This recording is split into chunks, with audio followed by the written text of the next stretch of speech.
Hello everyone, welcome back to the वक्रे classes. Polynomials के part first की video में हमने बात किया है।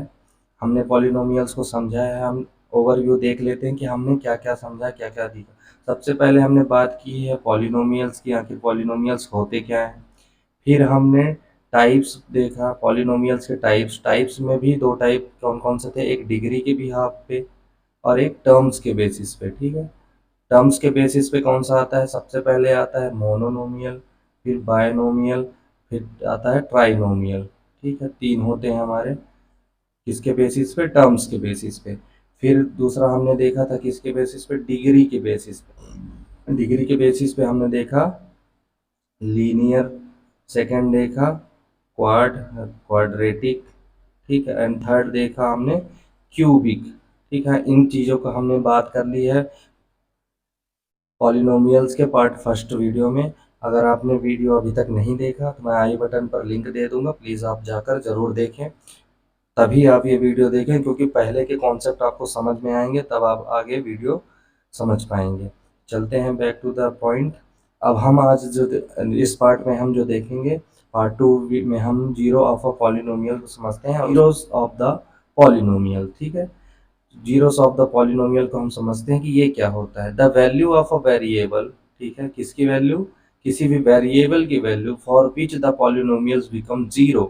ठीक है, अगर हम क्या करें, किसी भी वेरिएबल की वैल्यू रखें, ठीक है, कोई भी वैल्यू रखें, और जब वैल्यू रखने के बाद इस पॉलिनोमियल्स को क्या करें, हम सिंप्लीफाई करें या सॉल्व करें, तो इसकी जो वैल्यू आए पी एक्स इक्वल टू क्या आ जाएगी, जीरो आ जाएगी। उसी को हम बोलते हैं क्या, जीरो ऑफ द पॉलिनोमियल। ठीक है, zero of the polynomial. Clear है, क्या होता है zero of the polynomial, the value of a variable. Variable क्या है हमारे, ये एक्स का पार्ट, जो भी जहाँ भी एक्स एक्स यूज हुए हैं वो क्या होते हैं, एक वेरिएबल्स होते हैं। तो the value of a variable for which polynomials, polynomials क्या हो गया हमारा, x square minus three x minus four become zero. अब ये क्या हो जाए, जीरो हो जाए, उसे ही हम क्या बोलेंगे, जीरोस ऑफ द पॉलिनोमियल। जैसे कि यहाँ पे एक केस दिया हुआ एग्जांपल के तौर पे देखते हैं, x square minus three x minus four. ठीक है, अगर मैं लेट कर ले रहा हूँ एक्स इक्वल टू क्या रख दें, माइनस वन रख देते, रख के देखते हैं। माइनस वन का स्क्वायर माइनस थ्री, और माइनस वन एक्स की जगह पे माइनस का फोर। माइनस वन का स्क्वायर करेंगे तो माइनस माइनस का स्क्वायर करेंगे तो क्या हो जाएगा, प्लस हो जाएगा। वन का स्क्वायर आपको पता है क्या होता है, वन ही होता है। फिर यहाँ पे है माइनस, माइनस का इंटू प्लस से होगा। ठीक है, ये माइनस का इंटू अंदर वाले माइनस से होगा तो क्या हो जाएगा, प्लस। और थ्री वन जार थ्री, ये आ गया हमारा। फिर हमारे यहाँ पास क्या है, माइनस का फोर है। अब इसको सिंप्लीफाई करें तो थ्री और वन क्या आ जाएगा, फोर, और ये माइनस का फोर। अब अगर ये कट होगा, माइनस होगा, तो कितना आएगा हमारा, जीरो आ जाएगा। तो ये जो पी एक्स क्या था, P x equal to x square minus three x minus four, ये जीरो ऑफ द पॉलिनोमियल है कब, जब एक्स की वैल्यू क्या हो, माइनस वन हो। ठीक है, आपको हो क्लियर है ये चीज़ें। ये कब जीरो ऑफ द, ये जीरो ऑफ द पॉलिनोमियल कब बनेगा, जब एक्स की वैल्यू क्या हो, माइनस वन हो। अब हाँ, लेकिन ये कंडीशन है कि जरूरी नहीं कि ये माइनस वन ही हो, यहाँ पे कोई भी वैल्यू रख के हम सॉल्व करेंगे तो कई बार माइनस वन आएगा, कई बार आएगा जीरो। हमको चेक करना है कि जीरो कब आ रहा है। अगर जीरो आ जा रहा है तो वो क्या है, जीरो ऑफ द पॉलिनोमियल है। अगर जीरो नहीं आ रहा है तो वो जीरो ऑफ द पॉलिनोमियल नहीं है। ठीक है, अभी आपको एक्सरसाइज के जब क्वेश्चंस करेंगे ना, तो आपको ये सब चीज़ें बहुत अच्छे से क्लियर हो जाएंगी। आप अभी सिर्फ कॉन्सेप्ट को समझिए, कॉन्सेप्ट को समझते चलिए। इन कॉन्सेप्ट को मैं क्वेश्चन से इतने अच्छे से रिलेट कर दूंगा कि आपको पूरे कॉन्सेप्ट और अच्छे से क्लियर होते चले जाएंगे।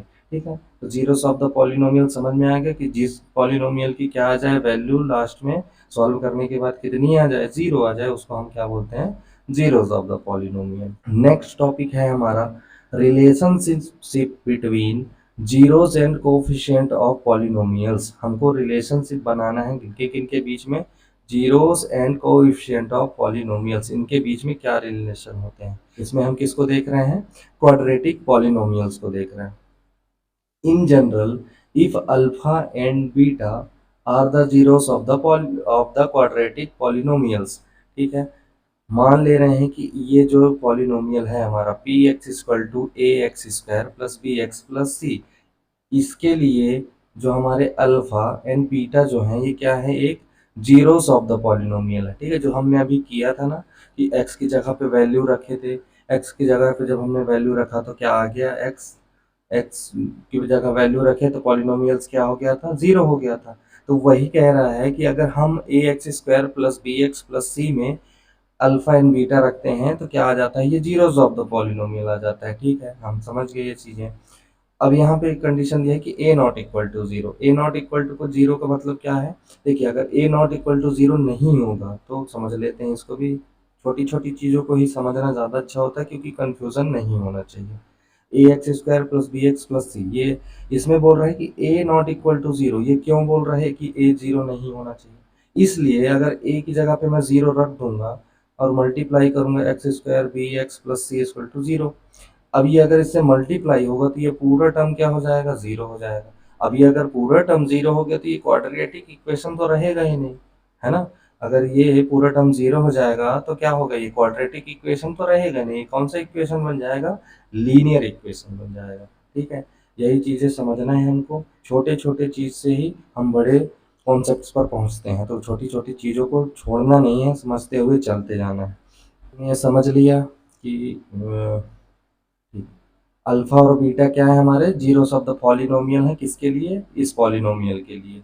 Then x minus alpha and x minus beta are the factor of P x. अब फैक्टर ऑफ पी एक्स का मतलब x माइनस अल्फा जो है ये फैक्टर है इस पॉलिनोमियल का, x माइनस बीटा भी क्या है, फैक्टर है इस पॉलिनोमियल का। ठीक है, ये भी चीज़ हमको क्लियर होना चाहिए। फैक्टर मतलब भी आपको पता होगा, फैक्टर क्या होते हैं, किसी भी नंबर का जैसे फैक्टर, जैसे 12 का फैक्टर अगर हम देखें तो क्या क्या फैक्टर हो सकते हैं, 12 1, ठीक है, 4 एंड 3, 6 एंड 2, ये क्या होते हैं, ये एक ये नंबर जो था हमारा 12 उसके इतने सारे फैक्टर हो सकते हैं। वैसे ही इस पॉलिनोमियल का फैक्टर x माइनस अल्फा है और x माइनस बीटा भी है। ठीक है, तब क्या होता है, सम ऑफ जीरोस। तो हमारा सम ऑफ जीरोस हम देखते हैं, अल्फा प्लस बीटा क्या हो जाता है हमारा, तो alpha plus beta equal to होता है minus coefficient of x upon coefficient of x square. ठीक है, अब एक ये नया टर्म आ रहा है आपके लिए कि को इफिशियंट क्या है, इसको भी समझते हुए चलते हैं। किसी भी क्वाड्रेटिक इक्वेशन को लिखने का ये एक बेसिक स्टैंडर्ड फॉर्म होता है, A X square plus B x plus C. ठीक है, अब सबसे पहले बात करते हैं कोएफिशिएंट ऑफ एक्स स्क्वायर क्या है। तो जो एक्स स्क्वायर के जो सामने एक कांस्टेंट वैल्यू रहेगी, ठीक है, आप जब भी इक्वेशन देखेंगे तो एक्स स्क्वायर के सामने जो भी वैल्यू कांस्टेंट में रहेगी वही होगा हमारा क्या, कोएफिशिएंट। ठीक है, और जो वैल्यू किसके सामने हो, एक्स के सामने हो, वो होगा कोएफिशिएंट ऑफ, वो हो जाएगा हमारा कोएफिशिएंट ऑफ एक्स। क्लियर है, ये कोएफिशिएंट ऑफ एक्स स्क्वायर है, ये को बी जो है हमारा क्या है, कोएफिशिएंट ऑफ एक्स है। ठीक है, इसी चीज को क्लियर कर लेते हैं जो यहाँ पे क्लियर लिखा भी है। अब जब हम इक्वेशन देख रहे हैं, जो हम पॉलिनोमियल देख रहे हैं P x equal to A X square plus B x plus C में, हमको बोल रहा है ये फॉर्मूला क्या बोल, sum of the zeros alpha plus beta में इक्वल टू क्या बोल रहा है, coefficient of X. Coefficient of X क्या है हमारा, बी है, तो बी लिख लेते हैं। फिर बोल रहा है कोएफिशिएंट ऑफ एक्स स्क्वायर, तो वो क्या है हमारा, ए है, तो ए लिख लिए। इसमें माइनस का साइन है तो माइनस का साइन, ये आ जाएगा हमारा क्या, सम ऑफ द जीरोस का फॉर्मूला। ठीक है, ये क्या है, सम ऑफ द जीरोस। ओके, ये फॉर्मूले को हम यूज करेंगे एक्सरसाइज में, आपको इसको आईएमपी मार्क करके रखना है और रिमेम्बर भी करना है, याद भी करना है। क्या होता है, coefficient of x upon coefficient of x square. Coefficient क्या होते हैं, तो जो एक्स स्क्वायर के पहले वैल्यू होगी कांस्टेंट वैल्यू, उसको बोला जाता है कोएफिशिएंट ऑफ एक्स स्क्वायर, और जो एक्स के सामने होगी उसको बोला जाता है कोएफिशिएंट ऑफ एक्स। ऐसे ही प्रोडक्ट का है, प्रोडक्ट ऑफ जीरोस क्या होता है, alpha into beta. Alpha into beta क्या होता है, constant term upon coefficient of x square, ठीक है, constant term upon coefficient of x square. यहाँ पे कांस्टेंट टर्म कौन सा है इस इक्वेशन में अगर हम देखें तो कांस्टेंट टर्म कौन सा है हमारा, सी है, ठीक है, सी क्या है, कांस्टेंट टर्म है, और कोएफिशिएंट ऑफ एक्स स्क्वायर क्या है हमारा, ए है। यहाँ से फॉर्मूला क्या बन जाएगा, product of the zero alpha into beta is equal to हो जाएगा हमारा C upon A, and sum of the zeros का फॉर्मूला क्या बनेगा, alpha plus beta is equal to हो जाएगा माइनस बी अपॉन ए, ठीक है। इन दोनों को आपको क्या करना है, अच्छे से रिमेम्बर रखना है, याद करना है, ये बहुत इंपॉर्टेंट है। आपके एक्सरसाइज में जो भी क्वेश्चन है उनमें हम इन्हीं को यूज़ करेंगे और क्वेश्चन को सॉल्व करेंगे, तो आप अच्छे से इनको रिमेम्बर करें। अब बढ़ते हैं आगे और समझते हैं डिवीजन एल्गोरिथम फॉर पॉलिनोमियल्स, ठीक है, किसको समझते हैं, डिवीजन एल्गोरिथम को समझते हैं। If p x and g x are any two polynomials, ठीक है, हम मान ले रहे हैं कि पी एक्स और जी एक्स जो है हमारा क्या है, कोई दो पॉलिनोमियल्स है with g x not equal to zero, जहाँ पर क्या है, जी एक्स जो हमारा है वो नॉट इक्वल टू जीरो होना चाहिए। We can find that polynomials q x and r x such that, तो हमको क्या मिलता है, p x equal to g x into q x plus r into x. ये कुछ भी नहीं, आपने प्रीवियस सेशंस में प्रीवियस क्लास में पढ़ रखा होगा। ये क्या है, यही फॉर्म है, dividend equal to divisor into quotient plus remainder, ठीक है, ये यही चीज़ें हैं। इनको बस लिख इस वे में दिया गया है, इसके लैंग्वेज को चेंज कर दिया गया है बस, बाकी कुछ भी और कुछ भी चेंज नहीं है।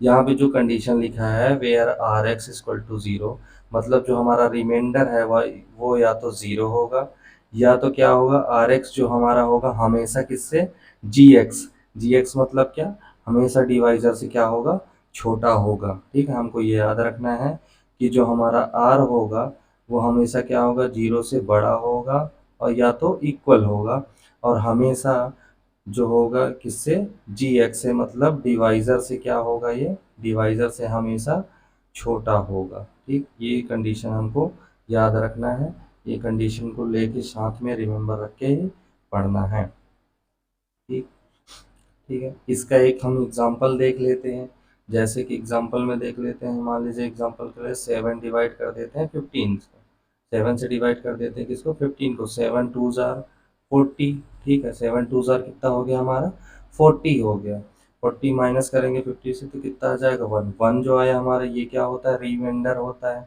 ये क्या होता है हमारा, डिविडेंड होता है, डिविडेंड होता है, डिविडेंड, ठीक है, ये क्या होता है हमारा, डिवाइजर होता है, और जो हमको वैल्यू मिलती है उसको क्या बोला जाता है, कोशेंट बोला जाता है, ये हमारा कोशेंट है। इसको हम सेटिस्फाई करके भी देख लेते हैं। देखिए ये वाली कंडीशन को पहले चेक कर लेते हैं कि ये क्या है, जीरो से रिमाइंडर हमारा बड़ा है, ठीक है, ये सेटिस्फाई हुआ एक केस।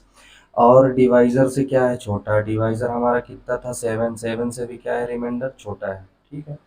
अब इसको लिखते कैसे हैं, डिविडेंड हमारा कितना निकालना है, मान लीजिए डिवाइजर हम कितना लिए थे, 7 लिए थे, 7 इंटू कर लेंगे, कोशेंट कितना आया हमारा 2, रिमाइंडर हमारा कितना बच रहा है 1, 7 टू ज़ार 40 प्लस 1 करेंगे कितना आ जाएगा 50, ठीक है। डिविडेंड हमारा कितना था 15 ही था, अभी कितना रहा है हमारा 15 ही आ रहा है, ठीक है। डिवीजन एल्गोरिथम भी हो गया। अब चलते हैं आगे, देखते हैं long division method. Long division method ये भी आपने क्लास 9th में पढ़कर ही आया होगा, लॉन्ग डिवीजन मेथड भी आपके 9th के सिलेबस में था। अगर नहीं होता है फिर भी एक बार हम चेक कर लेते हैं। यहाँ पे x की power 3 4x square plus 2x है माइनस 3 है, इसको हमको क्या करना है, डिवाइड करना है, किससे डिवाइड करना है, x प्लस 2 से डिवाइड करना है, ठीक है। डिवाइड करते हैं, अब देखिए यहाँ पे क्या है, x है, अब मुझे लाना क्या है, x की पावर 3 लाना है, तो क्यों ना मैं इसका मल्टीप्लाई x स्क्वायर से करा दूँ, क्योंकि जब भी क्या होते हैं सेम बेस मल्टीप्लाई हो तो पावर क्या हो जाती है, ऐड हो जाती है। अब बेस इसका कितना है, सेम है दोनों का, इनका भी इसका भी बेस सेम है, हमको पावर में चेंजेस करना है, पावर में हमको क्या लाना है, 3 लाना है, तो हम क्या करते हैं, हमको पता है कि 2 में 1 ऐड होगा तो 3 आ जाएगा, तो इसलिए हम इसकी पावर क्या लेते हैं, एक्स स्क्वायर ले लेते हैं। हम मल्टीप्लाई करेंगे तो ये आ जाएगा हमारा एक्स की पावर 3। अब लेकिन ऐसा तो नहीं है कि सर सिर्फ इसी बस से मल्टीप्लाई होगा, इस एक्स स्क्वायर का मल्टीप्लाई पूरे इस पूरे पार्ट से होना है, मतलब इस 2 से भी करना पड़ेगा। जब इस 2 से करेंगे तो कितना आ जाएगा, प्लस है तो प्लस का 2x स्क्वायर आ जाएगा। अब इसको साइन चेंज हो जाएगा, माइनस में हमेशा क्या होता है साइन चेंज कर देते हैं। ये वैल्यू तो क्या हो जाएगी, कैंसिल आउट, जीरो हो जाएगी। माइनस का 4 है और माइनस का 2 है, क्या हो जाएगा, माइनस का 6 हो जाएगा। और यहाँ पे हमारा क्या था, एक्स स्क्वायर था, प्लस हो जाएगा 2x माइनस 3। ठीक, अब देखते हैं नेक्स्ट। अब हमको क्या चाहिए, माइनस का 6x स्क्वायर चाहिए। माइनस का 6x स्क्वायर कैसे ला सकते हैं, हम यहाँ करते हैं -6x से अगर हम मल्टीप्लाई कर दें तो शायद हमारा -6x स्क्वायर आ जाए। करके देखते हैं, जब मल्टीप्लाई करेंगे तो 6 का मल्टीप्लाई 1 से होगा तो 6 आ जाएगा, x का मल्टीप्लाई x से होगा तो x स्क्वायर आ जाएगा। प्लस अब इसका मल्टीप्लाई इससे भी होगा, सॉरी यहाँ प्लस नहीं, क्या होगा, माइनस और प्लस क्या हो जाएगा, माइनस हो जाएगा।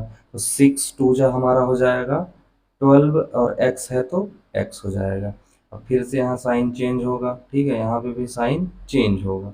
ये दोनों वैल्यू क्या हो जाएगी, कैंसिल आउट हो जाएगी। अब इसमें प्लस का है, ये भी प्लस का है, कितना आ जाएगा, 40x माइनस 3 आ जाएगा। अब हमको क्या करना है, हमको एक ऐसी वैल्यू लेनी है, ठीक, एक ऐसी वैल्यू लेनी है कि जिसमें क्या आ जाए, 40x आ जाए, माइनस का 3 आ जाए। वो भी करके देख लेते हैं। यहाँ पे मैं अगर क्या करूँ, प्लस का 40 चाहिए तो मैं प्लस ले लेता हूँ, प्लस 40 कर देता हूँ। इसका मल्टीप्लाई इससे करूँगा, ठीक है, इसका मल्टीप्लाई इससे करेंगे तो क्या आ जाएगा, 40x आ जाएगा। अब 40 का मल्टीप्लाई अगर 2 से करेंगे तो क्या आ जाएंगे, 28, प्लस का कितना आ जाएगा हमारा 28। अब इसके पास कौन सा प्लस का साइन है तो ये माइनस हो जाएगा और ये माइनस हो जाएगा। साइन चेंज होने की वजह से दोनों कट्स कैंसिल आउट हो जाएंगे। 28 में हम प्लस कर देंगे तो कितना आ जाएगा, -31। अब ये जो -31 है ये क्या हमारा आर है, रिमाइंडर है। ठीक है, क्लियर है। लॉन्ग डिवीजन मेथड भी, लॉन्ग डिवीजन मेथड से हमने सॉल्व किया तो हमारा रिमाइंडर कितना आ गया, -31। पॉलिनोमियल्स के कॉन्सेप्ट वीडियो एंड होती है। अब हम इसके नेक्स्ट पार्ट में हम देखेंगे, चैप्टर के क्वेश्चन को करेंगे, एक्सरसाइज 2.1 के क्वेश्चन को सॉल्व करेंगे।